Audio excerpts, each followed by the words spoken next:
एक गांव में रामनाथ नामक कृषक अपनी धर्मपत्नी के साथ शांतिपूर्ण जीवन व्यतीत करता था। वह कृषि कार्य में तल्लीन रहते हुए ईश्वर के प्रति पूर्ण विश्वास रखता था और अपने सभी कर्तव्यों का फल उसे ही समर्पित करता था। दूसरी ओर उसकी पत्नी अत्यंत सरल और धर्मपरायण स्वभाव की महिला थी।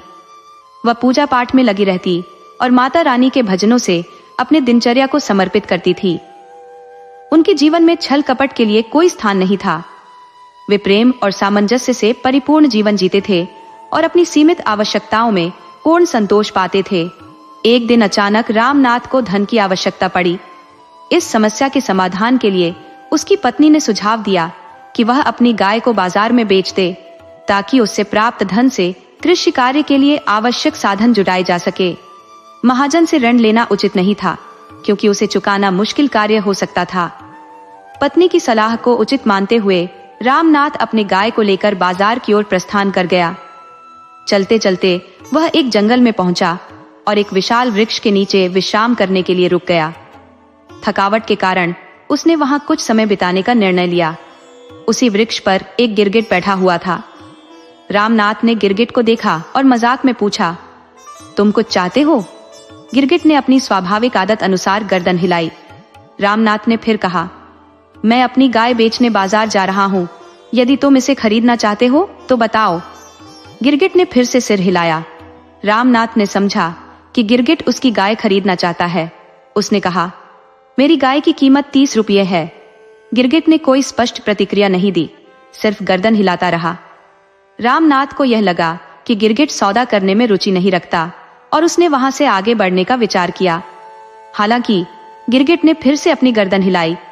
ये देख रामनाथ ने कहा, ठीक है, मैंने अपनी गाय तुम्हें दे दी। तुम पैसे आज दोगे या कल? गिरगिट ने फिर सिर हिलाया। इस पर रामनाथ ने कहा, कोई बात नहीं, तुम कल पैसे दे देना, मैं कल आऊंगा। और वह अपनी गाय छोड़कर वहां से चला गया। शाम को जब रामनाथ घर लौटा, उसकी पत्नी ने पूछा, क्या तुमने गाय बेच दी? रामनाथ ने सहजता से उत्तर दिया, हाँ, मैंने गाय बेच दी है। परिवार वालों ने उत्सुकता पूर्वक पूछा, गाय किसे बेची? रामनाथ ने मुस्कुराते हुए कहा, मैंने गाय 30 रुपए में एक गिरगिट को बेची है। ये सुनते ही उसकी पत्नी और परिवारजन आश्चर्यचकित रह गए। उन्होंने आश्चर्यचकित होकर कहा, गिरगिट भला गाय कैसे खरीद सकता है? लेकिन रामनाथ ने पूरी निश्चिंतता के साथ कहा, मैंने उसे 30 में गाय बेच दी है। पत्नी ने फिर पूछा, यदि गाय बेचती है तो पैसे कहाँ है? रामनाथ ने जवाब दिया, गिरगिट ने कहा है कि पैसे कल ले जाना, मैं कल जाकर पैसे ले आऊंगा। अगले दिन सुबह सवेरे रामनाथ जंगल की ओर रवाना हुआ। उसी पेड़ के नीचे पहुंचकर उसने देखा कि वहां न तो गाय थी और न ही गिरगिट। उसने अनुमान लगाया कि गिरगिट कहीं आसपास ही होगा।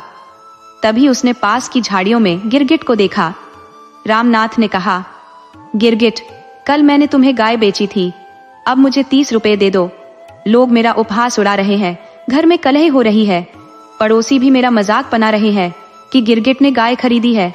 अब तुम मेरे पैसे दे दो। गिरगिट ने अपनी आदतन गर्दन हिलाई और पास के एक बिल में चला गया। भोले भाले रामनाथ को लगा कि गिरगिट भीतर से पैसे लाने गया है। वह वहीं बैठकर इंतजार करने लगा। जब काफी समय बीत गया और गिरगिट बाहर नहीं आया, तो उसने पास पड़ी एक पतली लकड़ी उठाई और बिल के मुंह पर कुरेदने लगा। कुरेदते कुरेदते उसे एक चांदी का सिक्का नजर आया। उसने सिक्का उठाया और सोचा कि गिरगिट भीतर से उसे भुगतान कर रहा है। जैसे जैसे उसने और कुरेदा, चांदी के और भी सिक्के निकलते गए। अंततः उसने देखा कि बिल के भीतर एक मटकी थी जो चांदी के सिक्कों से भरी हुई थी। रामनाथ ने सोचा कि गिरगिट अपना वादा निभा रहा है, लेकिन उसने ईमानदारी दिखाते हुए सिर्फ 30 सिक्के लेने का निर्णय लिया। उसने 30 चांदी के सिक्के उठाए और कहा, गिरगिट, हमारी बात 30 में हुई थी, मैंने 30 सिक्के ले लिए हैं, बाकी तुम्हारे हैं। फिर वह खुशी खुशी वहां से लौट गया।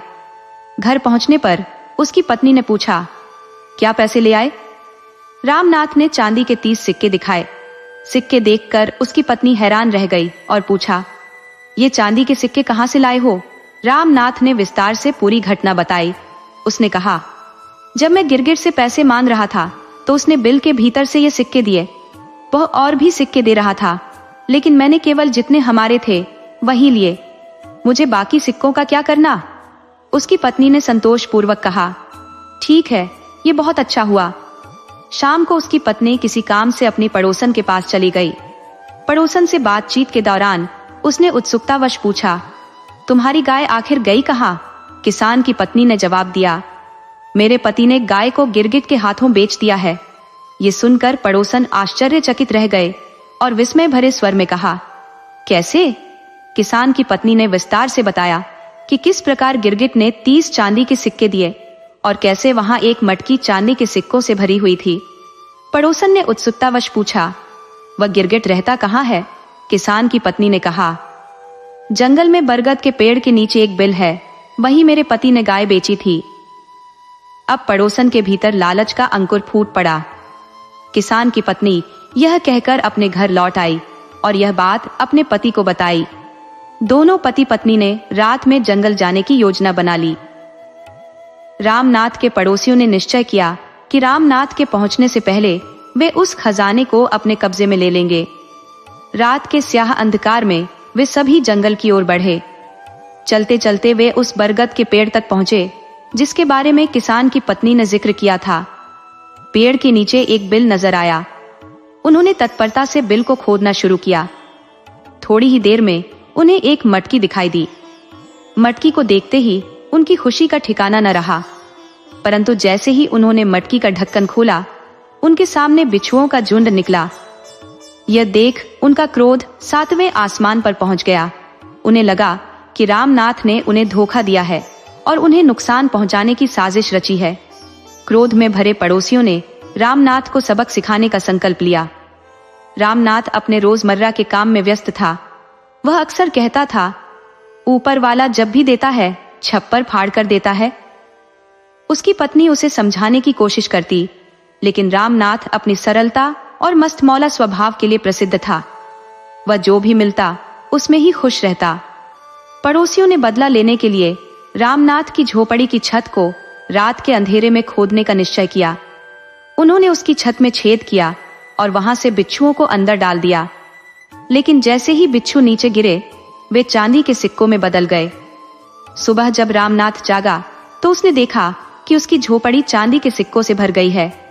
उसने अपनी पत्नी को बुलाकर कहा, देखो, मैंने कहा था ना, ऊपर वाला जब भी देता है छप्पर फाड़ कर देता है।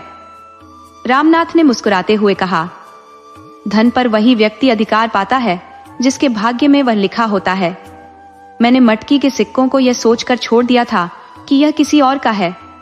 मुझे तो केवल अपने हिस्से के 30 सिक्कों की जरूरत थी, और देखो, जो मेरे नसीब में था वह किसी न किसी तरह मेरे पास आ ही गया। मैंने पहले ही कहा था कि यदि यह संपत्ति मेरे भाग्य में लिखी होगी तो प्रभु किसी भी माध्यम से इसे मेरे द्वार तक पहुंचा देंगे। मैंने केवल 30 चांदी के सिक्कों का करार किया था और इसलिए मैं केवल उतने ही लेकर लौटा। यदि यह संपदा वास्तव में मेरे भाग्य की है तो ईश्वर इसे किसी न किसी रूप में मुझे सौंप ही देंगे और यह मेरे हिस्से में अवश्य आएगी। जब रामनाथ ने अपने हृदय की गूढ़ बातें अपनी पत्नी के सम्मुख प्रकट की तो उसकी पत्नी के चेहरे पर अपार प्रसन्नता झलक उठी। वह स्वभाव से अत्यंत सरल और निष्कपट थी। उसने यह संपूर्ण कथा अपने पड़ोसी से साझा कर दी, लेकिन पड़ोसी लालच के वशीभूत होकर उस संपदा को प्राप्त करने के प्रयास में जुट गया। हालांकि उसके भाग्य में वह धन नहीं था। उसे वही संपत्ति बिच्छुओं के रूप में प्राप्त हुई, क्योंकि वास्तविकता में वह धन तो रामनाथ के नसीब का था और विधाता ने उसे वही प्रदान किया जो उसके लिए सुनिश्चित किया गया था।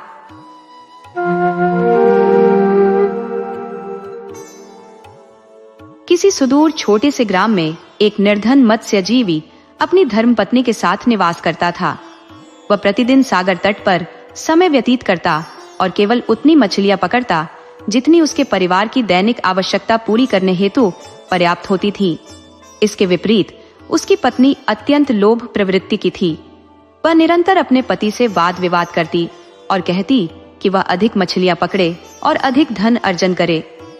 मछुआरा अत्यंत सरल हृदय और दयालु स्वभाव का व्यक्ति था। वह सदैव दूसरों की सहायता करता और उनके कष्ट सहन नहीं कर पाता था, किंतु उसकी पत्नी को यह प्रवृत्ति अत्यधिक अप्रिय लगती थी। वह निरंतर उसे उलाहना देती कि वह केवल न्यूनतम आवश्यकता भर ही क्यों लाता है, जबकि वह अधिक परिश्रम करके संपत्ति अर्जित कर सकता है। उसकी एकमात्र आकांक्षा थी कि वे भी धनाढ्य बने। एक दिन ऐसा हुआ कि मछुआरे के जाल में कोई मछली फंसी ही नहीं। वह अत्यधिक चिंतित हो उठा कि आज वे क्या खाएंगे। तभी उसने देखा कि उसके जाल में एक स्वर्णिम मछली आ फंसी। इस दृश्य को देखकर वह असीम आनंदित हुआ। जैसे ही उसने उस मछली को पकड़ने का प्रयास किया, वह मछली बोल पड़ी, हे मछुआरे, कृपया मुझे न मारो। तुम जो भी वरदान चाहोगे मैं तुम्हें प्रदान करूंगी। मछुआरे ने कहा, मुझे किसी वस्तु की आवश्यकता नहीं है। तब मछली बोली, तो कृपया मुझे छोड़ दो। मछुआरे ने उस मछली को स्वतंत्र कर दिया और वह मछली सागर में लुप्त हो गई। मछुआरा इस घटना से अत्यंत प्रसन्न हुआ और अपने घर लौट गया। उसने अपनी पत्नी को पूरी घटना सुनाई कि किस प्रकार एक स्वर्णिम मछली उसके जाल में फंसी थी और उसने उससे जीवनदान की याचना की थी। उसने बताया कि उसे छोड़ने के बाद उसे अत्यधिक प्रसन्नता हुई। यह सुनकर उसकी पत्नी अत्यधिक क्रोधित हो गई और कर्कश स्वर में बोली, तुम तो अत्यंत मूर्ख हो। तुम्हें धन अर्जन का यह स्वर्णिम अवसर मिला था और तुमने इसे व्यर्थ जाने दिया। वह अपने पति पर क्रोध करने लगी। मछुआरे ने कहा, इसमें मेरा क्या दोष है? क्यों तुम मुझसे इतना झगड़ती हो? पत्नी ने आवेश में आकर कहा, तुम उस मछली को पुनः पकड़ कर लाओ या उससे कोई वरदान मांगो। मछुआरे ने कहा, स्वर्णिम मछली ने मुझसे कहा था कि यदि कुछ चाहिए तो उससे मांग लेना, परंतु मुझे कुछ चाहिए ही नहीं था, तो मैं उससे क्या मांगता? उसकी पत्नी ने सिर पकड़ लिया और झल्लाते हुए बोली, तुमसे तो जीवन में कुछ भी प्राप्त नहीं हो सकता। तुम्हें धन अर्जित करना आता ही नहीं। मछुआरा यह सुनकर अत्यंत परेशान हो गया। उसकी पत्नी ने कई दिनों तक इसी बात को लेकर विवाद किया और अंततः उसे आदेश दिया, जाओ उस स्वर्णिम मछली को पुनः पकड़कर लाओ। लेकिन मछुआरे का मन बार बार कह रहा था कि ऐसा करना उचित नहीं है। फिर भी अपनी पत्नी के लगातार दबाव और जिद के कारण वह समुद्र किनारे जाने के लिए मजबूर हो गया। वह समुद्र के पास पहुंचकर जोर जोर से पुकारने लगा, ओ सुनहरी मछली, क्या तुम मेरी बात सुन रही हो? कुछ ही पलों में वह सुनहरी मछली पानी की सतह पर तैरती हुई प्रकट हुई और बोली, कहो मछुआरे, तुम्हें क्या चाहिए? मछुआरा धीरे से बोला, सुनहरी मछली, मेरी पत्नी तुम्हें छोड़ने के बदले में कुछ मांगना चाहती है। मछली ने मुस्कुराते हुए उत्तर दिया, ठीक है, मैं तुम्हारी पत्नी की 3 इच्छाएं पूरी कर सकती हूँ। तुम मुझसे जो भी मांगोगे वह तुम्हें मिल जाएगा। मछुआरे ने कहा, मेरी पत्नी चाहती है कि हमें एक सुंदर सी झोपड़ी मिल जाए। मछली ने शांत स्वर में कहा, जैसी तुम्हारी इच्छा, लेकिन याद रखना तुम 3 बार मांग सकते हो और तीसरी बार के बाद तुम्हारी स्थिति वहीं पहुंच जाएगी जहां से शुरू हुई थी। अब घर जाओ, तुम्हारी यह इच्छा पूरी हो चुकी है।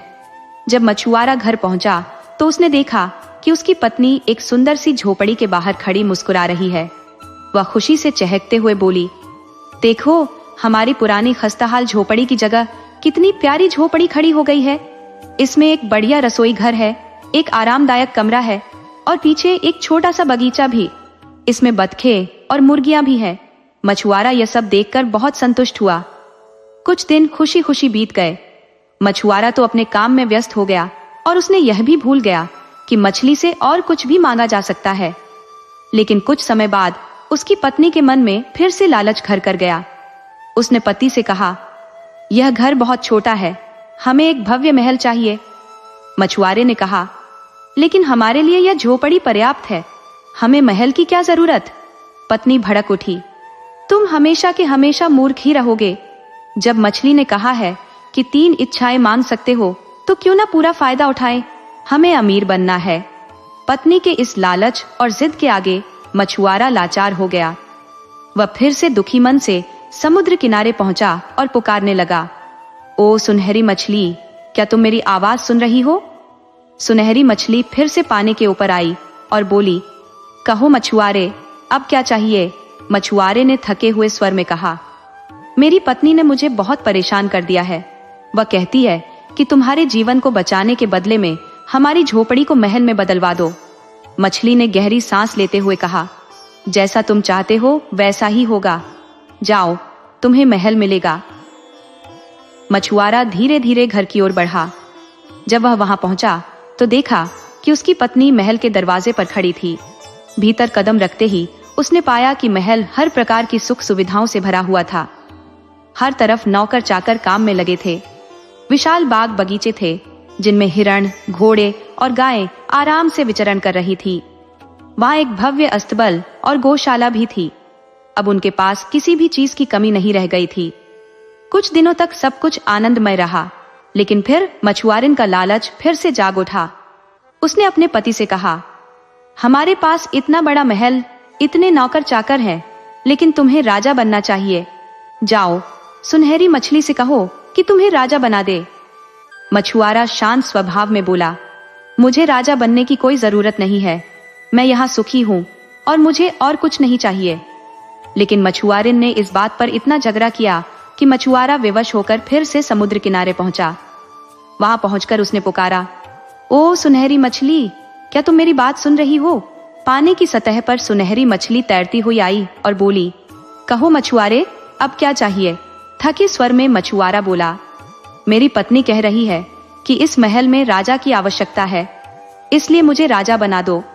सुनहरी मछली ने गहरी सांस लेते हुए कहा, जैसी तुम्हारी मर्जी, घर जाओ, तुम्हारी इच्छा पूरी हो जाएगी।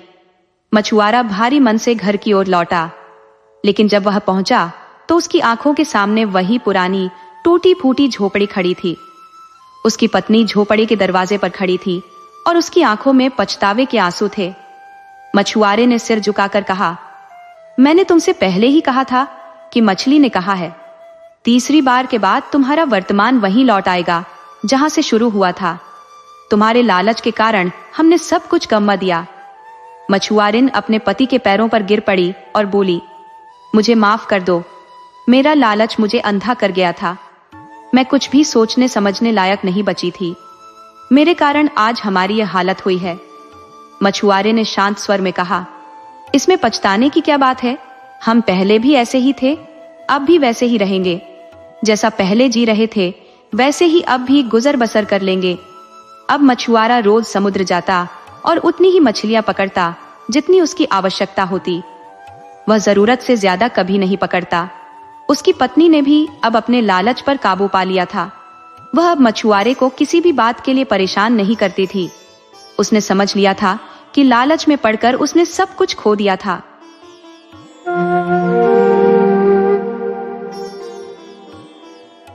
बहुत पुरानी बात है। एक व्यापारी था जिसके एकमात्र पुत्र का नाम भूषण था। वह माता पिता का प्रिय था क्योंकि वह इकलौता था और पिता उसकी हर इच्छा पूरी करता था। जब वह किशोरावस्था में पहुंचा तो उसके पिता का निधन हो गया। अब भूषण एक विशाल संपत्ति का स्वामी बन गया, क्योंकि उसके पिता की मृत्यु के बाद सारी संपत्ति उसकी हो गई, क्योंकि वह इकलौता वारिस था। अब भूषण सुख भोग की जिंदगी जीने लगा। उसके चापलूस और स्वार्थी दोस्तों ने उसकी संपत्ति का भरपूर लाभ उठाया और उसे विभिन्न प्रकार की वाहनों और सजधज से लूटने लगे। इस प्रकार धीरे धीरे भूषण की सारी संपत्ति समाप्त हो गई। अब उसके पास कुछ भी नहीं बचा। माँ ने पहले ही उसे चेताया था, बेटा, ये दोस्त मौका परस्त होते हैं। जो पैसे तुम लुटा रहे हो, कल वे तुम्हारी ओर मुंह फेर लेंगे। जब तक तुम्हारे पास धन दौलत है, तब तक ही वे तुम्हारे मित्र हैं। जब तुम्हारे पास कुछ नहीं रहेगा, तो वे तुम्हें तुरंत छोड़ देंगे। ऐसे लोगों से दूर रहना चाहिए। लेकिन भूषण ने अपनी माँ की बातों की कभी परवाह नहीं की। वह उनकी सलाह को एक कान से सुनता और दूसरे से निकाल देता था। अब जब भूषण के पास कोई संपत्ति नहीं बची, तो उसके स्वार्थी दोस्त ऐसे गायब हो गए जैसे गधी के सिर से सींग गायब हो जाते हैं। अब भूषण को यह एहसास हुआ कि उसे धन का खोना उतना दुखदाई नहीं था जितना कि दोस्तों की बेवफाई से दुख था। उसने सोचा, पैसा तो आता जाता रहता है, लेकिन सच्चे दोस्तों की पहचान ही सबसे महत्वपूर्ण होती है। समय के कठिन दौर में ही मित्रता की सच्चाई उजागर होती है। जब माँ ने देखा कि भूषण दुखी है, तो उन्होंने कहा, बेटा, अब दुखी होने से कोई लाभ नहीं। जो होना था वह हो चुका। अगर तुमने मेरी बात मानी होती तो आज यह दिन देखने को नहीं मिलता, लेकिन तुमने मेरी सलाह नहीं मानी, इसीलिए यह स्थिति आई है। अब चिंता मत करो, मैं अपने जीवन की संपत्ति बेचकर कोई व्यापार शुरू कर दूंगी। लेकिन याद रखो, भविष्य में किसी स्वार्थी व्यक्ति को दोस्त मत बनाना। भूषण ने माँ की सलाह मान ली। उसने अपनी माँ की ज्वेलरी बेचकर अपना व्यापार शुरू किया। कुछ ही समय में उसका व्यापार सफल होने लगा, लेकिन भूषण फिर से स्वार्थी दोस्तों से मिलने की आदत में फंस गया। भूषण ने अपनी माँ से कहा, माँ, मैं बिना दोस्तों के नहीं रह सकता। माँ ने उत्तर दिया, ठीक है बेटा, अगर तुम्हें दोस्तों के बिना रहना कठिन लगता है तो मेरी एक सलाह मानो। रोज एक नए दोस्त के साथ समय बिताओ। एक बार किसी दोस्त के साथ भोजन करने के बाद उसे पुनः आमंत्रित मत करो और न ही उसे अपने घर बुलाओ। इसका मतलब ये है कि उससे फिर कभी संबंध मत रखो। भूषण ने सोचा कि अपने स्थानीय दोस्तों के साथ यह करना संभव नहीं होगा, इसलिए उसने तय किया कि वह हर दिन कस्बे में आने वाले नए यात्रियों में से किसी एक को अपने घर बुलाएगा। वह उन यात्रियों को भोजन कराएगा, उन्हें रात बिताने का स्थान देगा, उनसे बातचीत करेगा और सुबह उन्हें विदा कर देगा। भूषण ने यह सोचा और शाम को कस्बे के बाहरी पुल पर जाकर बैठ गया। यात्रियों का इंतजार करने लगा। जब भी कोई यात्री दिखाई देता वह उसे अपने घर ले आता, उसे भोजन कराता, आराम कराता और फिर सुबह विदा कर देता। एक दिन जैसे वह रोज की तरह पुल पर बैठा था, उसे एक नए यात्री का इंतजार था। नए यात्री उससे बातचीत करते थे, जिससे उसे दोस्तों की कमी महसूस नहीं होती थी। इसी क्रम में उस दिन भी भूषण ने एक यात्री को आमंत्रित किया। वही दिन एक अनोखा घटनाक्रम हुआ। उस राज्य का राजा तेल के सौदागर के भेष में अपने एक नौकर के साथ पुल पर आया। भूषण ने उनका स्वागत किया और उन्हें अपने घर भोजन और रात बिताने का निमंत्रण दिया। राजा ने स्वीकार कर लिया और भूषण के घर आ गया। जब राजा को पता चला कि भूषण रोज नए यात्रियों को अपने घर बुलाता है और उन्हें भोजन कराता है, तो राजा ने सोचा कि इसके पीछे कोई गहरी वजह होगी। भोजन के बाद राजा, भूषण और उसकी माँ ने काफी देर तक बातचीत की। राजा ने भूषण की हालातों के बारे में जानना चाहा। भूषण ने अपनी माँ की सलाह और धोखेबाज दोस्तों की पूरी कहानी राजा को सुनाई। राजा ने कहा, ऐसे दोस्तों से मैं भी कभी बात नहीं करूंगा। रात काफी बीत चुकी थी। राजा ने भूषण से कहा, तुम भी आराम करो और हमें सुबह अपने काम पर निकलना है। लेकिन मैं चाहता हूं कि मैंने तुम्हारे लिए जो किया है उसका कुछ प्रतिफल दूं। भूषण ने कहा, मुझे किसी चीज की आवश्यकता नहीं है। भगवान ने मुझे सब कुछ दिया है, बल्कि मैं आपका आभारी हूं कि आपने मेरी दावत स्वीकार की और मेरे घर आए। राजा ने उत्तर दिया, भूषण, मुझे तुम्हारे साथ भोजन करके बहुत खुशी हुई है। भगवान करे तुम्हें और खुशियां प्राप्त हों। मैं जानता हूं कि तुम किसी चीज की आवश्यकता नहीं रखते, लेकिन फिर भी यदि तुम्हें कोई मदद चाहिए तो मुझे बताओ, मैं तुम्हारी सहायता करना चाहता हूं। भूषण ने कहा, मित्र, विशेष कोई काम नहीं है, लेकिन मेरी एक दिली इच्छा है। यदि आप उसकी मदद कर सके तो मैं आभारी रहूंगा। राजा, जो सौदागर के भेष में था, ने पूछा, क्या है तुम्हारी दिली इच्छा? भूषण ने कहा, हमारे यहाँ का प्रधान और उसके साथी बहुत बदतमीज है और सबको परेशान करते हैं। अगर भगवान मुझे एक दिन के लिए राजा बना दे तो मैं उन्हें ऐसी सजा दूंगा जो 7 पीढ़ियों तक याद रहे। राजा ने भूषण की बात सुनी और मुस्कान के साथ कहा, ईश्वर करे तुम्हारी इच्छा पूरी हो जाए। राजा ने मन ही मन ठान लिया कि किसी भी तरह वह भूषण को एक दिन का राजा बनाकर रहेगा। इस सोच के तहत राजा ने एक दूध के गिलास में बेहोशी की दवा मिलाकर उसे भूषण की नजरों से छुपाया। फिर राजा ने ढोंग करते हुए जम्हाई ली और दूध का गिलास लेकर भूषण को दे दिया। लो भाई भूषण, तुम्हारा दूध है। हमने अपना दूध पी लिया है। अब रात काफी हो चुकी है, चलो सोने चलते हैं। भूषण ने दूध पिया और तुरंत बेहोश हो गया। राजा ने अपने सेवक से कहा कि भूषण को उठाकर महल में जल्दी से पहुंचाया जाए, जहां सभी तैयारी पूरी हो चुकी थी। राजा ने महल जाकर अपने अन्य सेवकों को आदेश दिया कि भूषण के पुराने कपड़े उतारकर उसे राजसी वस्त्र पहनाए जाएं और राजा के बिस्तर पर बिछाया जाए। राजा ने निर्देश दिया कि भूषण को एक दिन तक राजा समझकर सम्मान दिया जाए। राजा ने फिर अपने मंत्री को बुलाया और कहा कि कल यह आदमी दरबार में मेरी जगह बैठेगा। इसके आदेशों का पालन उसी तरह किया जाए जैसे मेरे आदेशों का पालन होता है। राजा ने ये सब आदेश देकर महल की एक ऐसी जगह में छुपकर बैठ गया जहां से वह भूषण की हर गतिविधि पर नजर रख सके। भूषण को राजसी कपड़े पहनाकर बिस्तर पर बिछा दिया गया। सुबह एक दासी ने भूषण को जगाया और कहा, महाराज, सुबह हो चुकी है। भूषण ने आंखें खोली और आश्चर्यचकित हो गया कि अचानक उसे राजसी स्थिति प्राप्त हो गई है। वह हैरान होकर चारों ओर देखने लगा, खुद को, दासी को और महल के भव्य कमरे को देखता रहा और यही सोचता रहा कि कहीं यह सपना तो नहीं है। फिर आंखें बंद करके लेट गया और सोचा कि यह सब शायद तेल के सौदागर से हुई बातचीत के दौरान बात आई थी। जब भूषण ने दोबारा सोने के लिए आंखें बंद की तो दासी ने बड़ी सभ्यता से उसे जगाया और कहा, राजा साहब, ये ध्यान देने का समय है। भूषण ने यह सुनते ही झट से उठकर बैठ गया और सोचा कि भगवान ने सचमुच उसे राजा बना दिया है। तभी एक लंबा और प्रभावशाली व्यक्ति आया और भूषण से बोला, राजा साहब, आप ठीक हैं? जल्दी कीजिए, दरबार का समय हो रहा है। बहुत से लोग आपका दरबार में इंतजार कर रहे हैं। भूषण और भी अधिक हैरान हुआ और उस व्यक्ति से पूछा, तुम किसके बारे में बात कर रहे हो? व्यक्ति ने उत्तर दिया, आपके बारे में राजा साहब। भूषण ने कहा, देखो भाई, तुम्हें कोई गलत फहमी हुई है, मैं कोई राजा नहीं हूं। व्यक्ति ने आदब से कहा, यह कैसे हो सकता है महाराज? मैं आपका सेवक हूं, आपको कैसे भूल सकता हूं? लगता है आपने बुरा सपना देखा है। भूषण ने दासी को बुलाया और पूछा, मुझे बताओ, मैं कौन हूं? दासी ने जवाब दिया, आप इस राज्य के राजा हैं और हमारे मालिक हैं। भूषण को यह सब देखकर समझ में नहीं आ रहा था कि उसके साथ क्या हो रहा है। कल तक वह एक सामान्य आदमी था और आज अचानक राजा कैसे बन गया? फिर उस व्यक्ति ने कहा, महाराज, दरबार में फरियादी पहुंचने वाले हैं, जल्दी चलिए। भूषण ने बिस्तर से उठकर महल का निरीक्षण किया, जहां हर कोई राजा को सलाम कर रहा था। भोजन के स्थान पर भी सभी झुककर उसे सलाम कर रहे थे।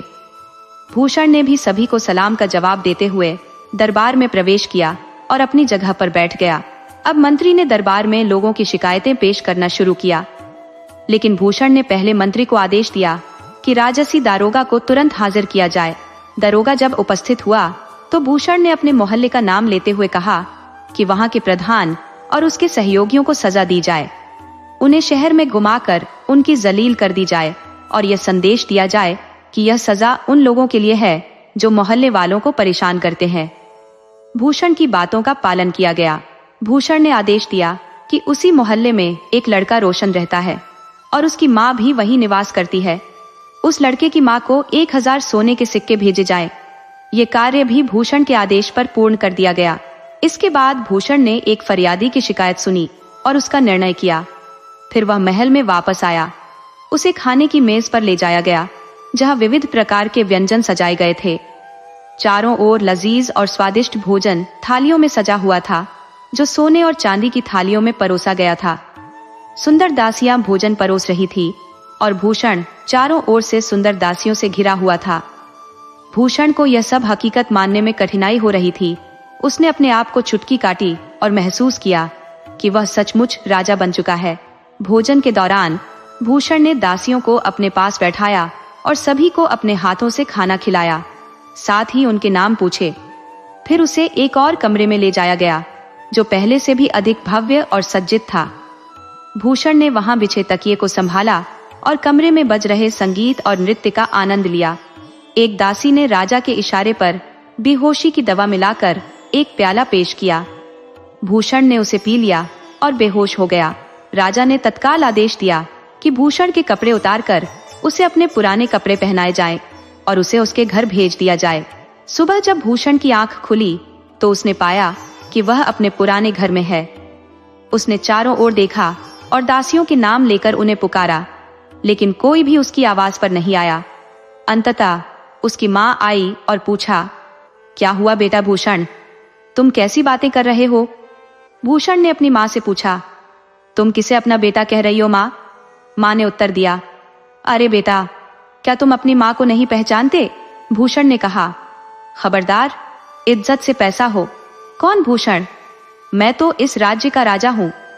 ये सुनकर उसकी माँ चिंतित हो गई और सोचा कि शायद उसका बेटा पागल हो गया है। उसने अपने बेटे को समझाने की कोशिश की कि होश में आओ, ऐसा ना हो कि किसी को तुम्हारी बातें सुनने को मिल जाए और हमारी मुश्किलें बढ़ जाएं। भूषण ने होश में आकर माँ से पूछा, क्या मैं सच में राजा हूँ? माँ ने जवाब दिया, हाँ बेटा, तुम मेरे ही कुलभूषण हो और यह तुम्हारा घर है। भूषण ने कहा, हाँ माँ, ये तो हमारा पुराना घर है और तुम ही मेरी माँ हो। माँ ने कहा, हाँ बेटा, यही तुम्हारा घर है और यही मैं तुम्हें समझा रही थी। भूषण ने जवाब दिया, माँ, लेकिन मुझे समझ में नहीं आ रहा कि मेरे साथ क्या हो रहा है। माँ ने कहा, बेटा जरा सोचो, तुम राजा कैसे हो सकते हो? भगवान उस राजा को लंबी उम्र दे जिसने कल हमारे मोहल्ले के प्रधान को सजा दिलवाई, उन्हें शहर से बाहर निकाल दिया और 1000 सोने के सिक्के भेजे। भूषण को अपने बेटे की बातें सुनकर क्रोध ने एक बार फिर उबाल मार दिया। उसने तीव्र स्वर में कहा, मेरे सामने सम्मान के साथ पेश आओ। मैंने दरोगा को आदेश दिया था कि उन निर्दयी लोगों को सजा दी जाए और तुम्हें 1000 सोने के सिक्के भेजे जाएं। अपने बेटे की ये बातें सुनकर उसकी मां करुणा में डूब गई और रोते हुए उसने कहा, भगवान, मेरा बेटा तो पागल हो गया है। पड़ोसी भी उसकी चीख पुकार सुनकर वहां आ गए और शीघ्र ही यह समाचार पूरे नगर में फैल गया। जब यह खबर दरोगा तक पहुंची तो उसने भूषण को पागल मानकर उसे मानसिक अस्पताल भेज दिया। रास्ते में सिपाहियों ने भूषण की बेरहमी से पिटाई की, लेकिन वह बार बार अपने को राजा ही कहता रहा। जब वह स्वयं को देखता तो वो भूषण ही प्रतीत होता था। फिर भी माँ की बातों ने उसे विश्वास दिला दिया कि वह सचमुच राजा है। इस प्रकार भूषण पागल खाने में 15 दिन बिता चुका था। एक दिन उसकी माँ उससे मिलने गई और उसकी हालत देखकर रोने लगी। बेटा, अब भी तुम यही समझते हो कि तुम राजा हो? माँ की बातें सुनकर भूषण भी आंसुओं में डूब गया और बोला, माँ, मुझे माफ कर दो, मैं वास्तव में पागल हो गया था। माँ ने पागल खाने के अधीक्षक से अपने बेटे को घर ले जाने की गुहार लगाई और वह वृद्ध महिला की दया देखकर भूषण को छोड़ने पर सहमत हो गया। माँ ने अपने बेटे की अच्छी तरह देखभाल की, उसे अच्छे से खिलाया पिलाया और वह फिर से अपने गांव में संतोष पूर्वक रहने लगा। उसने पहले की तरह अपने काम में लग जाना शुरू कर दिया और पुल पर बैठकर राहगीरों की राह देखने लगा। एक दिन राजा ने भेष बदलकर अपने दरबारी के साथ वहां पहुंचने की योजना बनाई। भूषण ने राजा को देखा और अपनी नजरें फेर ली। उसने राजा को देखे बिना ही उसकी दुखद स्थिति का बुरा हाल बताना शुरू कर दिया। राजा ने भी भूषण को पहचान लिया और उसके पास जाकर उसे नमस्कार किया, लेकिन भूषण ने राजा को कोई उत्तर नहीं दिया और मुंह मोड़ लिया, मानो वह राजा को देखना ही नहीं चाहता था। राजा ने कहा, भूषण, क्या तुम मुझे पहचान नहीं पाए? क्या तुम्हें लगता है कि मैं तुम्हें फिर से अपने घर ले जाने की कोशिश नहीं करूंगा? इसी कारण क्या तुम मुझसे बात नहीं कर रहे? भूषण ने राजा को टालने की बहुत कोशिश की, लेकिन राजा ने कहा कि पिछली बार की तरह यदि तुम्हें कोई तकलीफ हुई हो तो हम उसे सुधारेंगे। भूषण ने राजा को अपनी सारी बातें बताई जो उसके साथ घटी थी। राजा हंसी से चकित हुआ, जिससे भूषण और भी नाराज हो गया। तुम्हें मेरी दुख भरी कहानी सुनकर हंसी आ रही है? तुम्हें मेरी परवाह नहीं है? भूषण ने कहा। राजा ने कहा, मित्र, हमें अत्यंत अफसोस है कि तुम्हें इतनी तकलीफ उठानी पड़ी। हम इस पर खेद प्रकट करते हैं और इसका मुआवजा देंगे। इतनी बातें करते हुए सब भूषण के घर पहुंच गए।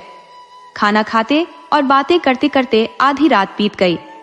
सोते समय राजा के इशारे पर दूध में बेहोशी की दवा मिलाकर भूषण को दिया गया।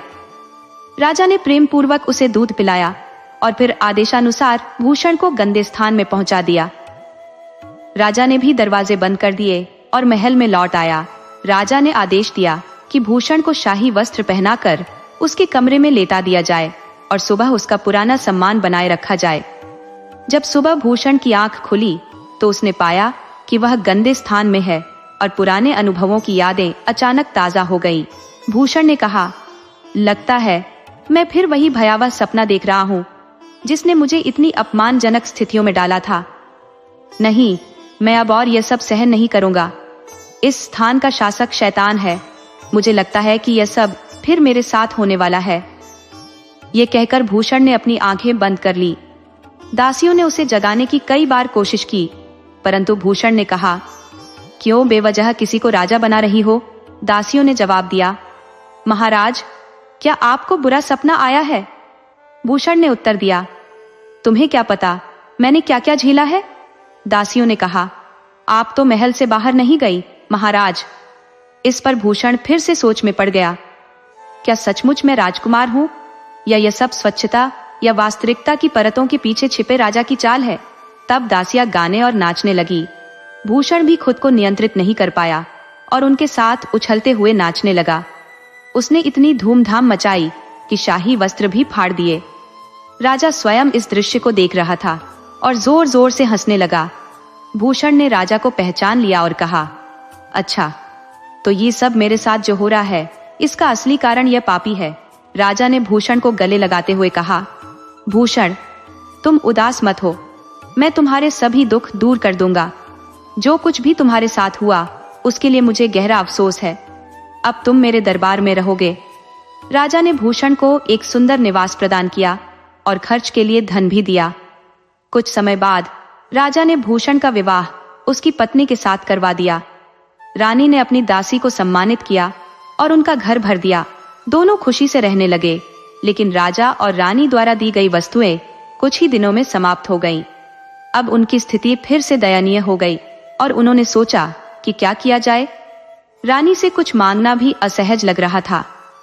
फिर भूषण ने एक योजना बनाई।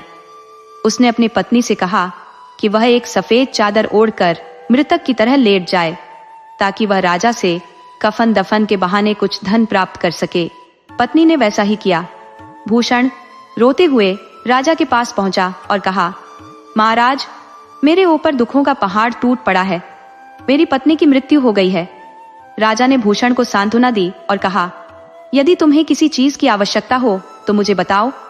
राजा ने सभी आवश्यक सामान और कुछ धन दिया और कहा, जल्दी जाओ भूषण, अपनी पत्नी के कफन दफन का इंतजाम करो। मैं बाद में आता हूँ, मुझे राज्य के कुछ काम निपटाने हैं। भूषण ने सब लेकर घर आकर पत्नी से कहा, अब मैं मृतक बनकर लेट जाता हूँ, तुम रानी के पास जाओ, तुम्हें भी कुछ धन मिल जाएगा और आराम से कुछ महीने कट जाएंगे। पत्नी ने उसे लेटाया और सफेद चादर ओढ़ा दी। फिर वह रानी के पास गई और रोते हुए रानी से उसके पति की मृत्यु की खबर दी। रानी ने दासी को सांत्वना दी और कफन दफन का सामान और बहुत से रुपए दिए। कहा, मैं अभी आती हूँ, तुम कफन दफन का इंतजाम करो। दासी ने सामान लेकर घर लौटकर पति के साथ हंसते हुए समय बिताया। महल में शाम को राजा और रानी जब आमने सामने हुए तो रानी ने दासी के पति की मृत्यु पर अफसोस जताया। राजा ने कहा, रानी, यह एक गलत फहमी है। भूषण नहीं, उसकी पत्नी मृत हो गई है। रानी ने कहा, मुझे लगता है महाराज, आपकी समझ में त्रुटि है। भूषण की मृत्यु हो चुकी है। उसकी पत्नी हाल ही में मेरे पास आई थी और उसने कहा कि उसकी किस्मत तो ध्वस्त हो चुकी है, उसके पति की मौत हो गई है। वह अत्यंत शोकाकुल थी, इसलिए मैं कैसे मान सकती हूँ कि उसका पति जीवित है? पत्नी ही नहीं महाराज। तो राजा ने कहा, मेरी बात मानो, वह स्वयं मेरे पास आकर अपनी पत्नी की मृत्यु की खबर लेकर गया था। रानी ने यह सुनकर अडिग रहते हुए कहा, नहीं, ऐसा कैसे हो सकता है? इस पर दोनों राजा और रानी के बीच तीखी बहस शुरू हो गई, क्योंकि दोनों अपनी अपनी बात पर दृढ़ थे। राजा ने तीसरे व्यक्ति को भूषण के घर भेजकर सत्यता की पुष्टि करवाई और वह व्यक्ति आकर राजा को सूचित किया कि भूषण जीवित है और उसकी पत्नी की मृत्यु हो चुकी है। रानी ने फिर भी विश्वास नहीं किया। कई और व्यक्तियों को भेजा गया, लेकिन सत्यता की पुष्टि नहीं हो पाई। अंततः राजा और रानी ने स्वयं भूषण के घर जाने का निश्चय किया।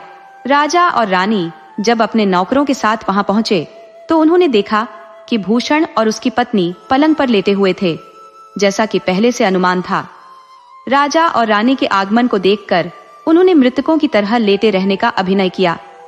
राजा और रानी ने दोनों को देखा और अफसोस जताया कि हे भगवान, दोनों एक दूसरे के दुख को सहन न कर सके और चल बसे। राजा ने कहा, यदि कोई मुझे बता दे कि इनमें पहले कौन मरा है तो मैं उसे इनाम स्वरूप 500 सोने के सिक्के दूंगा। भूषण ने राजा की बात सुनते ही तुरंत उठकर बैठ गया और राजा के चरणों में गिरकर कहा, पहले 500 सोने के सिक्के दिलवाइए, फिर मैं बताऊंगा कि पहले कौन मरा। यह दृश्य देख उसकी पत्नी ने भी चादर हटा दी और रानी के चरणों में गिरकर माफी मांगने लगी। इन हरकतों से सभी चकित रह गए और रानी तो भयभीत हो गई कि क्या मुर्दे जीवित हो जाते हैं। राजा ने भूषण से पूछा कि उसने ऐसा नाटक क्यों किया। भूषण ने हाथ जोड़ते हुए कहा, महाराज, हमारी तंगहाली से परेशान होकर हमने यह सब रचा था ताकि आप हमारी सहायता करें। राजा, जो पहले से ही भूषण पर मेहरबान था, ने उसे और अधिक धन दिया और ऐसी हरकतें न करने का वचन लिया। दोस्तों, यदि आपको हमारी यह कहानी पसंद आई हो तो कृपया हमारे चैनल को सब्सक्राइब करें, वीडियो को लाइक करें और शेयर करें।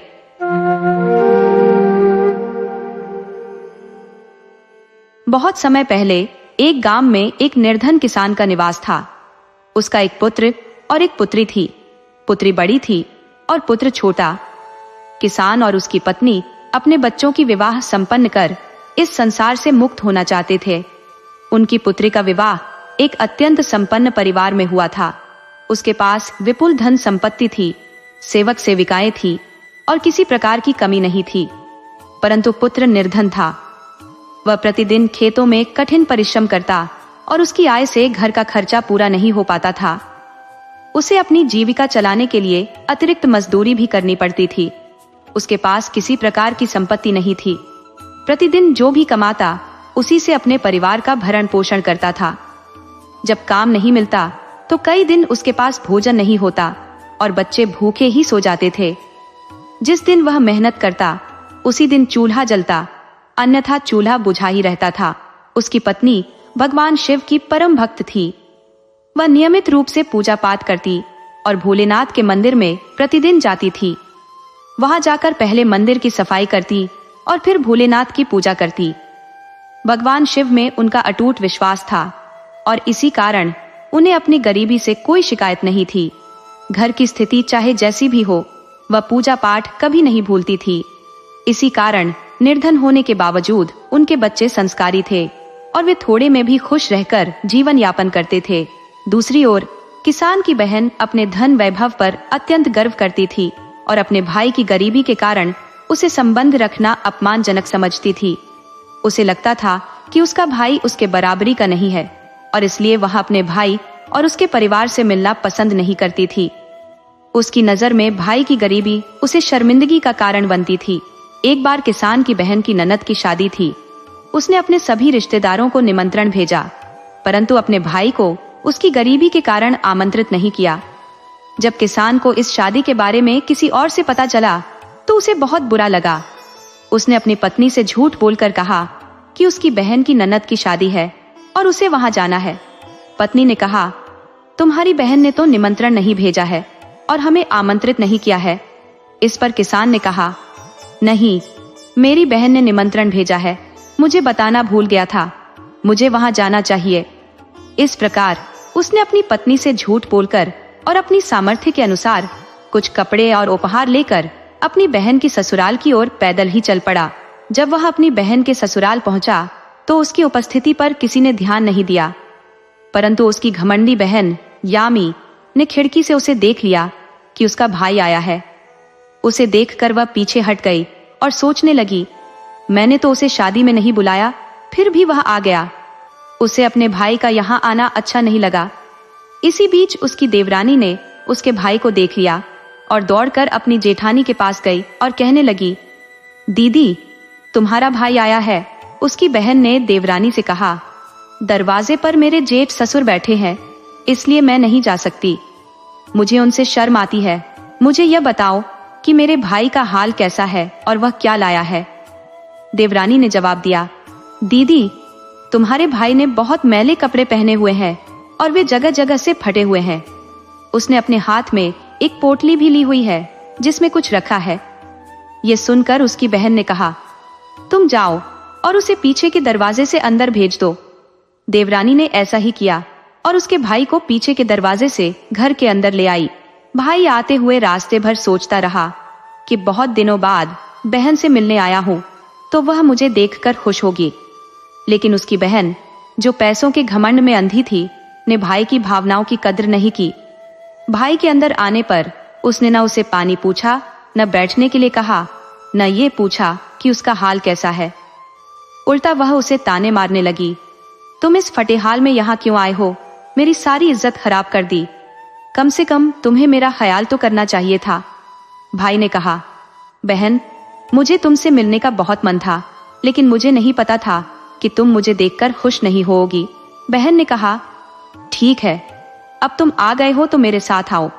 उसने अपने भाई को एक कमरे में ले जाकर बंद कर दिया और कहा, जब तक मैं न कहूं इस कमरे से बाहर मत निकलना। बेचारा भाई जो पैदल आया था, भूखा प्यासा और थका हुआ था, लेकिन बहन ने उसकी कोई खोज खबर नहीं ली। धीरे धीरे बंद कमरे में उसे 2 दिन बीत गए। बहन ने दरवाजा नहीं खोला। शादी में बहुत से रिश्तेदार आए हुए थे और घर मेहमानों से भरा हुआ था। मेहमान विभिन्न प्रकार के भोजन का आनंद ले रहे थे, लेकिन कमरे के अंदर भाई भूख प्यास से तड़प रहा था। जब उसे भूख सहन नहीं हुई तो उसने दरवाजा बजाना शुरू कर दिया। दरवाजा खटखटाने की आवाज सुनकर उसकी बहन की भांजे की बहू ने दरवाजा खोल दिया और वह बिना अपनी बहन से मिले, बिना किसी को कुछ बताए, चुपचाप पीछे के रास्ते से चल दिया।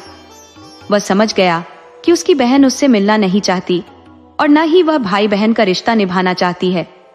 उसे तो अपने पैसे का बहुत घमंड था, इसलिए वह गरीब भाई की इज्जत नहीं करना चाहती थी। भाई बेचारा रोता हुआ, मन में पछताते हुए, 2 दिन का भूखा प्यासा उसी हालत में वहां से निकलकर अपने घर की ओर चल दिया।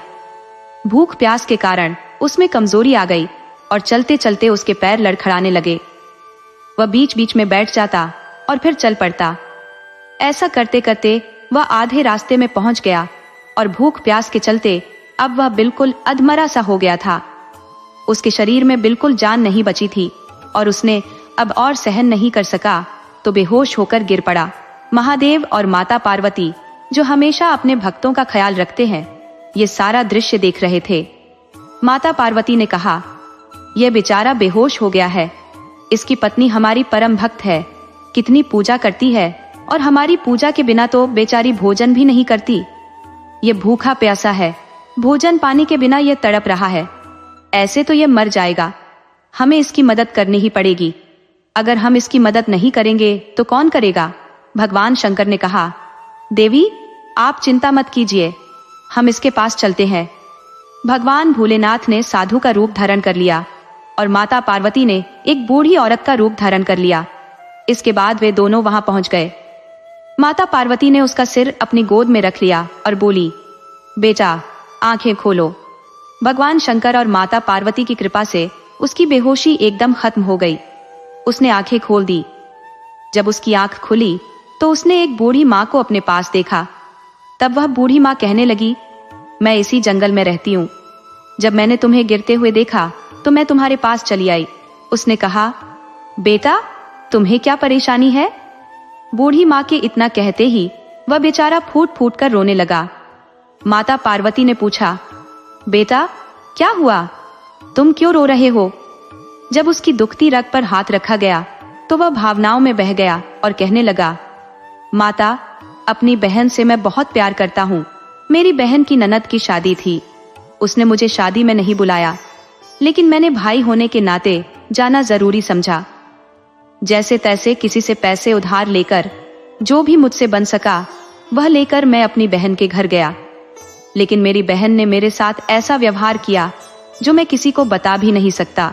इसके बाद उसने अपनी सारी आपबीती उस बूढ़ी माँ को सुना दी और रोने लगा।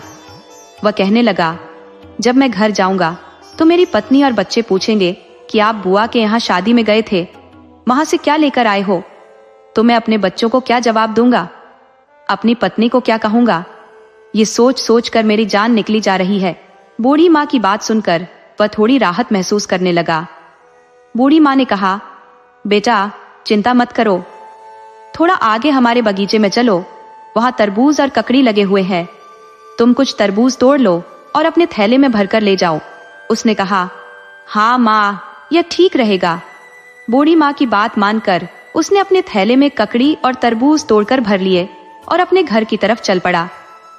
जब वह अपने घर पहुंचा तो उसकी बीवी और बच्चे उसकी राह देख रहे थे। बच्चे भागकर उसके पास आ गए। उनके मन में विचार आया कि पिताजी जरूर कुछ अच्छा लेकर आए हैं, क्योंकि थैला भरा हुआ दिख रहा था। बुआ बहुत पैसे वाली है, इसलिए बुआ ने जरूर हमारे लिए अच्छे उपहार भेजे होंगे। ये सोचकर बच्चे अपने पिता को घेर कर बैठ गए। उसकी पत्नी भी हाथ में पानी का गिलास लेकर आई और कहने लगी, दीदी ने ऐसा क्या दे दिया कि थैला भरा हुआ है? बेचारा अपनी पत्नी को क्या बताता। उसने कहा, जो भी दिया है वह सब थैले में रखा है। ये कहकर वह वहां से बाहर चला गया। उसकी बीवी ने थैले को खोला तो उसमें एक तरबूज और ककड़ी देखी जो सोने की तरह चमक रहे थे। ये देखकर वह बहुत आश्चर्य में पड़ गई। उसने सोचा, ननद ने बहुत ज्यादा दिया है। उसने जरूर अपने भाई का दुख देखा होगा और गरीब भाई की मदद करने के लिए इतना भेजा होगा। तब वह तरबूज काटने लगी। उसमें उसने देखा कि बीजों की जगह हीरे मोती चमक रहे थे। जब उसका पति घर आया तो वह कहने लगी, अजी सुनते हो, दीदी ने क्या दिया है? उसका पति सोचकर घबरा गया कि अब उसकी पत्नी कहेगी, शादी में तो लड्डू बर्फी जैसी चीजें मिलती है, तुम ये खीरे तरबूज कहां से लाए? वह कहने लगा, ऐसा क्या भेजा है, मैंने तो देखा ही नहीं। तब उसकी पत्नी बोली, जरूर दीदी को तुम पर दया आ गई होगी। देखो, उन्होंने हमारे लिए कितना धन भेजा है। इतना धन भेजने की क्या जरूरत थी? जरूर उनसे अपने भतीजे और भाई का दुख नहीं देखा गया होगा। हमारी ननद कितनी अच्छी है, उन्होंने हमारी दरिद्रता को ही दूर कर लिया। काफी समय बीत चुका था, लेकिन उस गरीब भाई ने यह राज अपनी पत्नी को कभी नहीं बताया कि उसकी बहन ने उसके साथ कैसा व्यवहार किया था। उसकी पत्नी के मन में हमेशा यही विश्वास रहा कि वे ननद की वजह से ही अमीर बने। उसकी ननद तो अपने अहंकार में चोर थी। उसने कभी यह जानने की कोशिश नहीं की कि उसका भाई बिना मिले भूखा प्यासा वहां से गया है तो उसकी क्या हालत होगी। वह ठीक ठाक घर पहुंचा या नहीं, इससे उसे कोई सरोकार नहीं था। उधर भाई की पत्नी अपने पति पर जोर देने लगी और कहने लगी, जहां हमारी दीदी ने हमारे लिए इतना किया है, तुम्हारी बहन जब तुम्हें इतना चाहती है और तुम्हें दरिद्रता से बाहर निकाल दिया, तो तुम जाओ और उसे कुछ दिन के लिए मायके ले आओ। हर किसी का दिल अपने मायके जाने का करता है। वे भी कुछ दिन अपने मायके घूम आएंगी। तब उसका भाई कहने लगा, ठीक है, मैं अपनी बहन को लेने जाऊंगा। अब भाई के पास भी काफी पैसे थे। वह अच्छे कपड़े पहनकर, बंधन कर, बहन के लिए अच्छे उपहार खरीदकर अपनी बहन की ससुराल की तरफ चल दिया। जब वह बहन के घर पहुंचा तो उसकी देवरानी ने उसे देखा और भागकर अपनी जेठानी के पास गई और कहने लगी, दीदी दीदी, तुम्हारा भाई आया है। तब उसकी घमंडी बहन कहने लगी, मेरा भाई आया है तो वह किस भेष में आया है? देवरानी कहने लगी, तुम्हारा भाई तो नए वस्त्र पहने हुए है और काफी सारे उपहार लेकर आया है। तब बहन ने कहा, दरवाजे पर मेरे जेठ और ससुर बैठे हैं, इसलिए मैं ही उससे मिलने जाऊंगी। वह दरवाजे पर आई और भैया कहकर अपने भाई को घर के अंदर ले आई और उसका बड़ा आदर सत्कार करने लगी। यह देखकर भाई सोचने लगा कि बहन में कितना बदलाव आ गया है। जब मेरे पास कुछ नहीं था तब बहन ने मुझे पानी तक के लिए नहीं पूछा, और आज जब मेरे पास धन दौलत है तो वह कितनी खातिरदारी कर रही है। लेकिन उसने यह सब अपने मन में रखा और कुछ नहीं कहा। फिर उसने अपनी बहन से कहा, बहन, तेरी भाभी बहुत जिद कर रही है, कुछ दिन के लिए तुझे मायके बुला रही है। तब बहन बोली, हाँ भाई, मुझे भी मायके गए बहुत दिन हो गए, मैं भी चलने के लिए तैयार हूँ। वह मायके जाने की तैयारी करने लगी।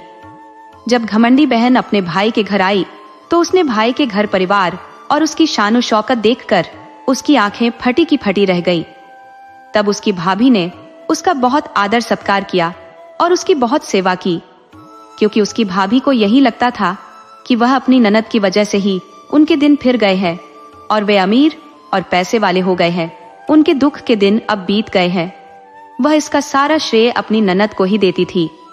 वह मन में सोचती थी कि मेरी ननद ने हमारी कितनी मदद की है, उसी ने हमें सोने के तरबूज और हीरे मोती भेजे।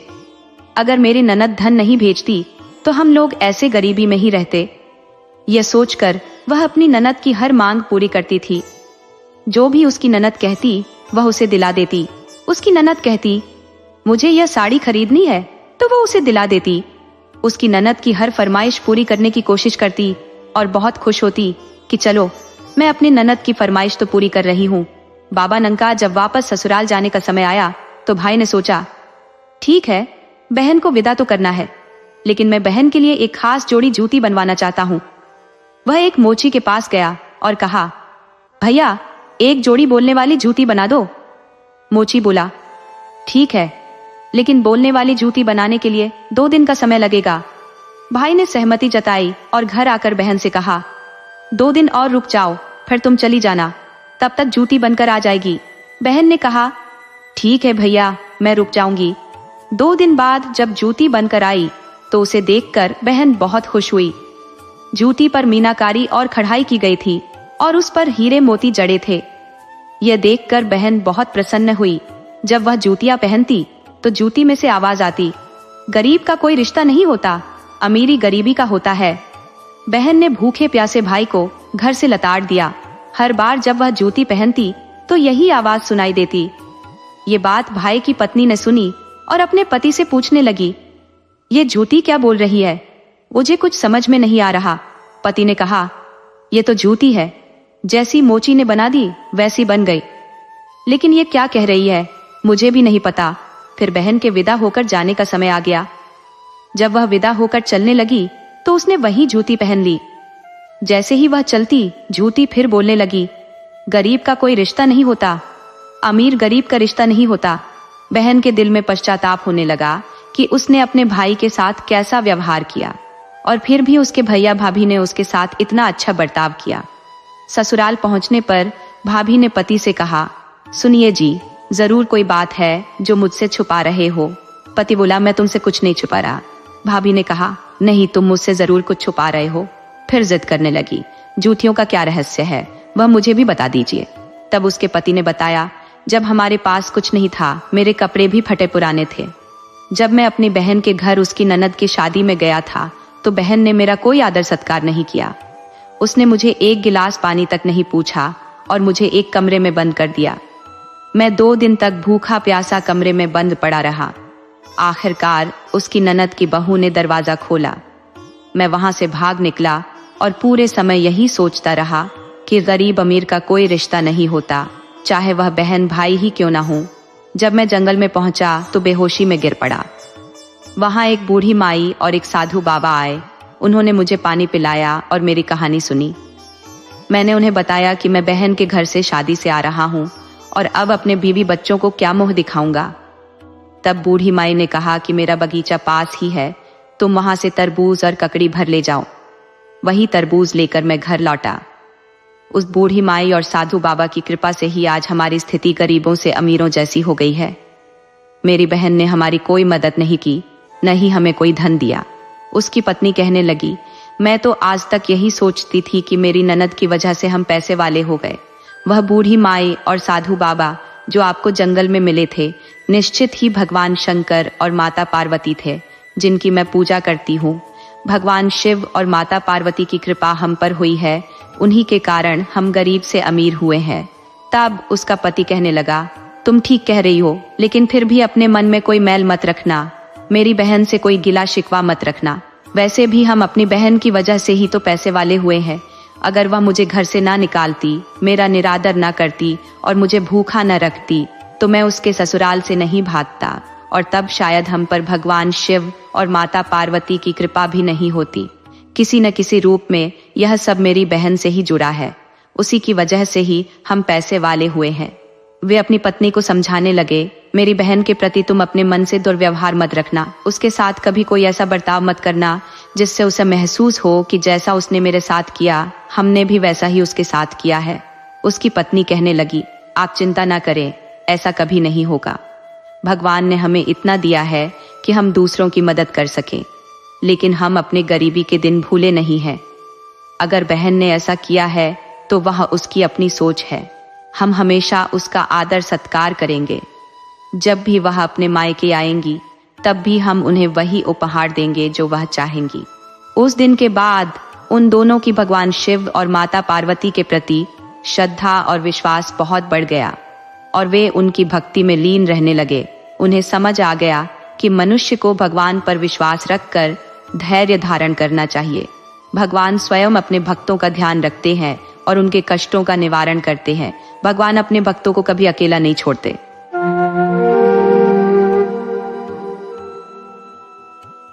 किसी गांव में एक बुढ़िया माई अपने 5 बेटों के संग सुकून भरी जिंदगी जी रही थी। उसकी दौलत ज्यादा तो नहीं थी, पर जो भी उसके पास था उसमें वह और उसके बेटे खुश थे। बुढ़िया माई बचपन से ही भगवान की पूजा आराधना में लीन रहती थी। उसकी आत्मा धर्म और भक्ति में रची बसी थी। वह ईश्वर की परम भक्त थी और उसे पूजा करना, अपने बेटों को सही संस्कार देना ही अपने जीवन का मकसद मानती थी। बुढ़िया माई भोले बाबा की प्रबल भक्त थी। वह प्रतिदिन मंदिर जाती, शिवजी को जल अर्पण करती और फिर ही कुछ खाती पीती थी। उसके दिनचर्या में पूजा करना, चिड़ियों को दाना डालना और गाय को रोटी खिलाना अनिवार्य था। यह सब वह सोच समझकर करती थी, ये मानते हुए कि पूजा और दान पुण्य से जीवन में शुभ फल मिलते हैं। बुढ़िया माई के 5 बेटे थे जो अब बड़े हो गए थे और वे सभी बेहद संस्कारी थे। उसके पति की मृत्यु बहुत पहले ही हो गई थी, इसलिए उसने कठिनाई और मेहनत से अपने 5 पुत्रों को पाला था। उसके बेटे भी बहुत आज्ञाकारी थे और माँ की हर बात मानते थे। वे सच्चे मन से उसकी सेवा करते थे और उसकी बातों को महत्व देते थे। बुढ़िया माई अपने बेटों से अपार प्रेम करती थी और बेटे भी अपनी माँ से गहरा स्नेह रखते थे। जब बेटे बड़े हो गए तो वे भी कामकाज तलाशने लगे ताकि अपनी माँ की सहायता कर सके।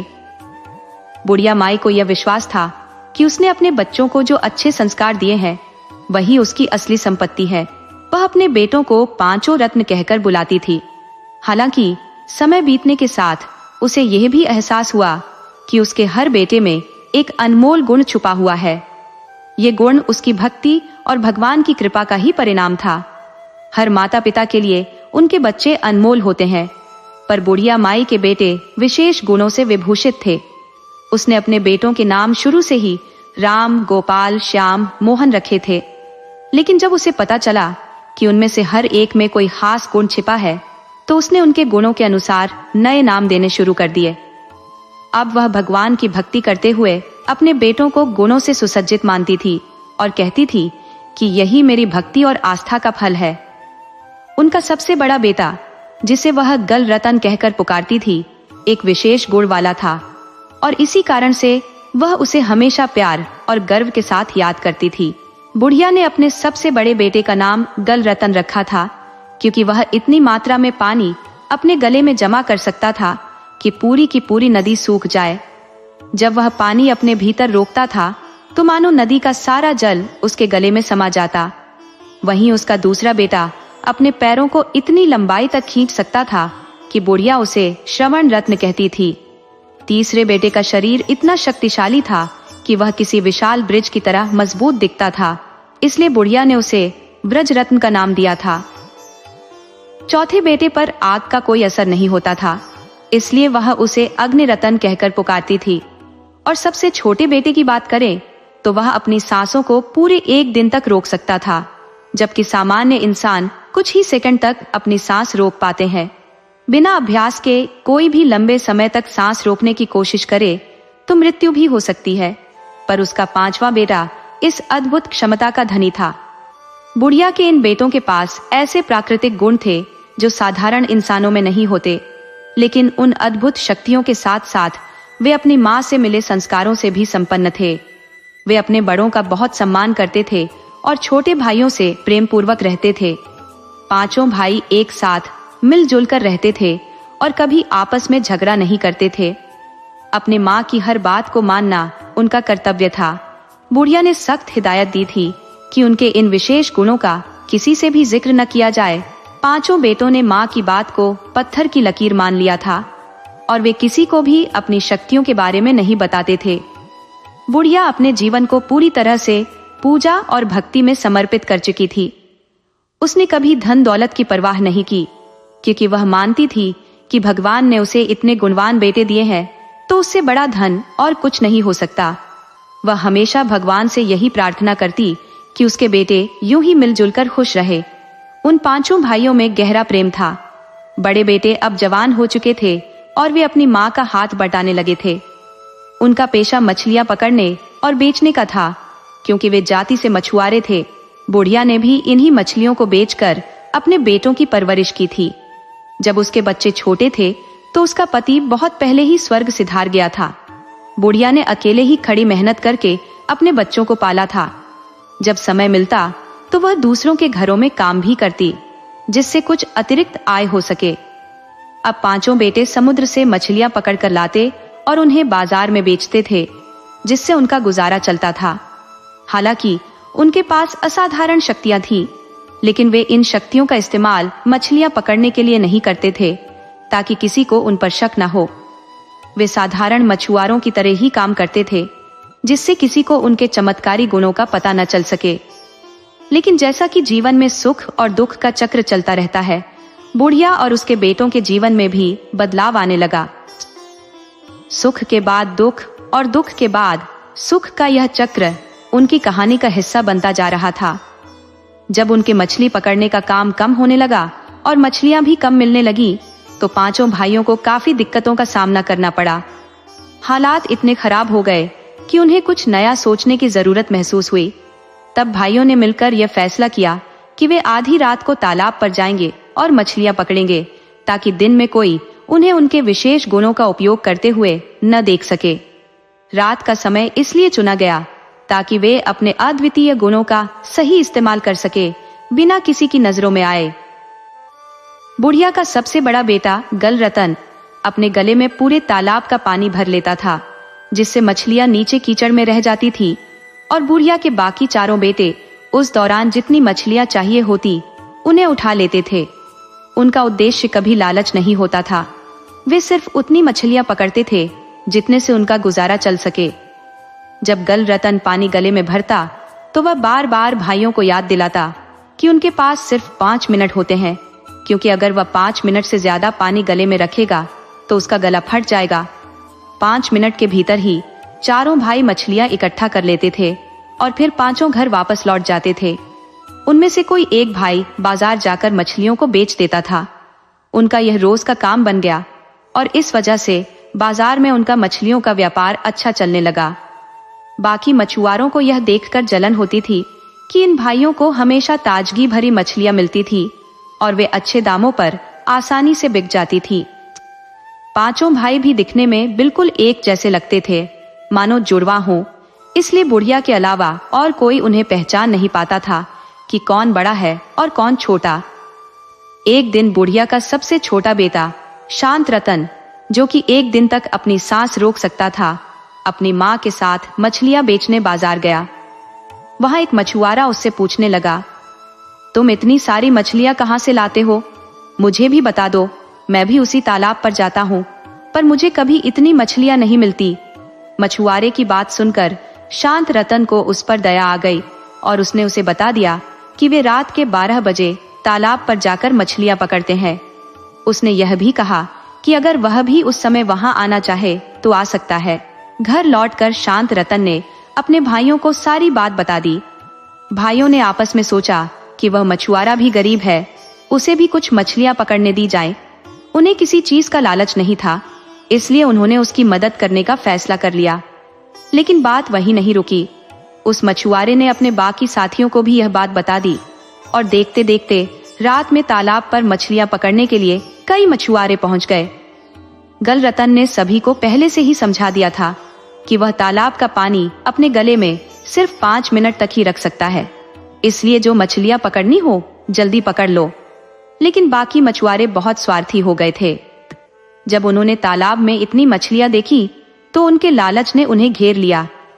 वे बिना सोचे समझे मछलियां इकट्ठा करने में लग गए और तय समय से ज्यादा देर तक वहीं जमे रहे। बुढ़िया के चारों बेटे तो समय से पहले ही मछलियां लेकर निकल गए थे, सोचते हुए कि बाकी मछुआरे भी उनके पीछे पीछे आ जाएंगे। लेकिन जो मछुआरे थे वे लालच में पड़ गए और मछलियां उठाते गए, बिना ध्यान दिए कि गल रतन का गला फटने की कगार पर है। जब गल रतन ने तालाब का पानी अपनी हद तक गले में भर लिया और वक्त पूरा होते ही उसे झेल नहीं पाया, तो उसने सारा पानी एक ही झटके में छोड़ दिया। तालाब इतना गहरा था कि जो मछुआरे पानी के अंदर थे वे बहने लगे और कई डूबकर मर गए। बस कुछ ही मछुआरे बचे थे जो बाहर खड़े मछलियों को संभाल रहे थे। ये बचे हुए मछुआरे पांचों भाइयों से झगड़ने लगे और बोले, तुम लोगों ने जानबूझकर हमारे साथियों को मार डाला। गलरतन ने जवाब दिया, भाइयों, मैंने पहले ही कह दिया था कि समय रहते बाहर आ जाना। तुम्हारे लालच की वजह से ये हुआ। मेरी एक सीमा है, मैं सिर्फ उतने वक्त तक ही पानी गले में रोक सकता हूँ। लेकिन मछुआरों को यह बात समझ में नहीं आई। वे राजा के पास शिकायत करने पहुंच गए। उन्होंने राजा से कहा, राजा साहब, गल रतन ने हमारे साथियों को पानी में डुबोकर मार डाला है, हमें इंसाफ चाहिए। राजा के सिपाही बुढ़िया के घर आकर गल रतन को गिरफ्तार कर ले गए। राजा ने गल रतन को दोषी ठहराया और कहा, तुम्हारे कारण कई लोग मरे हैं। मछुआरों के परिवारों ने राजा से कहा, जैसे इसने हमारे लोगों को डुबोकर मारा, वैसे ही इसे भी पानी में डुबाकर मार डालो, ताकि इसे भी पता चले कि दम घुटने से मरना कितना बुरा होता है। राजा को यह बात सही लगी और उसने आदेश दिया कि गल रतन को भी वही सजा दी जाएगी। फिर राजा ने गल रतन से पूछा, तुम्हारी कोई आखिरी इच्छा हो तो बता दो। गल रतन ने कहा, महाराज, मेरी तो कल मृत्यु निश्चित है। बस एक आखिरी बार अपनी माँ से मिलना चाहता हूँ। मेरी माँ मेरे लिए तड़प रही होगी। राजा ने उसे घर जाने की इजाजत दी। गल रतन अपने घर जाकर अपनी माँ और भाइयों को सारी बात बताता है। उसकी माँ उसे दिलासा देती है, तुम चिंता मत करो बेटा, तुम्हारी जगह श्रवण रत्न जाएगा। उसके पैर इतने लंबे हैं कि वो पानी में डूबेगा ही नहीं। अगले दिन चूंकि भाइयों का चेहरा एक जैसा था और उन्हें कोई पहचान नहीं सकता था, श्रवण रतन गल रतन के स्थान पर चला गया। जब उसे तालाब में उतारा गया तो वह पानी की सतह पर ही चलता रहा, डूबा ही नहीं। लोग हैरान रह गए। सबने कहा, यह तो जादू जानता है, इस पर किसी आत्मा का साया है। राजा ने कहा, यह ऐसे नहीं मरेगा, कल इसे जल्लाद तलवार से मारेंगे। श्रवण रतन ने सोचा, अब इस मुसीबत से निपटने के लिए वज्र रतन को आना होगा। उसने राजा से कहा, महाराज, अगर मुझे कल सजा मिलनी ही है तो क्या मैं अपनी आखिरी रात अपनी माँ और भाइयों के साथ बिता सकता हूँ? राजा ने सहमति दे दी। श्रवण रतन घर जाकर अपने माँ और भाइयों को बताता है कि कल उसका सिर धड़ से अलग कर दिया जाएगा। माँ उसे समझाती है, तुम्हारी जगह कल वज्र रतन जाएगा, उस पर तलवार का कोई असर नहीं होगा। अगले दिन वज्र रतन को राजा के सामने पेश किया गया। राजा ने अपने जल्लादों को हुक्म दिया, इसका सिर धड़ से अलग कर दो। जैसे ही जल्लाद ने अपनी भारी तलवार उठाई और वार किया, तलवार के 2 टुकड़े हो गए। ये देखकर सभी लोग हैरान हो गए, जैसे कुछ जादुई घटना घटी हो। राजा भी चौंक गया और सोच में पड़ गया कि ये क्या अनहोनी हो रही है। फिर राजा ने कहा, इसे आग में जलाया जाएगा, देखते हैं कि इस बार कौन इसे बचाता है। राजा ने सोचा कि वह गलरत्न है और उसे चेतावनी दी, कल तुझे जिंदा जलाया जाएगा। वज्ररत्न ने निवेदन किया, महाराज, जब मैं यहाँ आ रहा था मेरी माँ बहुत रो रही थी। वह बेहद व्याकुल थी। उसकी आंखों से आंसू थम नहीं रहे थे, क्योंकि उसे यकीन है कि कल मेरे प्राण चले जाएंगे। इसीलिए महाराज, मेरी अंतिम इच्छा है कि मैं आज रात अपनी माँ और भाइयों के साथ बिता सकूं।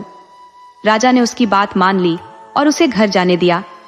जब वज्ररत्न अपने घर पहुंचा, उसने अपनी माँ और भाइयों को बताया कि कल उसे जिंदा जलाने की सजा दी जाएगी। उसकी बुजुर्ग माँ ने तुरंत एक चालाकी भरी योजना बनाई और भगवान शिव से प्रार्थना करने लगी। उसने भगवान से हाथ जोड़कर कहा, हे भोलेनाथ, मेरे बेटों की रक्षा करो। आप तो महाकाल हो, कालों के भी काल हो। उसकी माँ की भक्ति इतनी प्रबल थी कि उसने कभी किसी का बुरा नहीं सोचा था, न ही किसी को दुख पहुंचाया था। उसे पूरा विश्वास था कि भगवान उसकी रक्षा करेंगे। अगले दिन जब चौथा बेटा अग्निरतन गलरतन बनकर राजा के दरबार में पहुंचा, वह आग में जलने के लिए तैयार हो गया। अग्निरतन में एक अद्भुत शक्ति थी, आग उसे जला नहीं सकती थी। जब राजा ने उसे जलाने का आदेश दिया तो वह आग में जाकर नाचने और गाने लगा।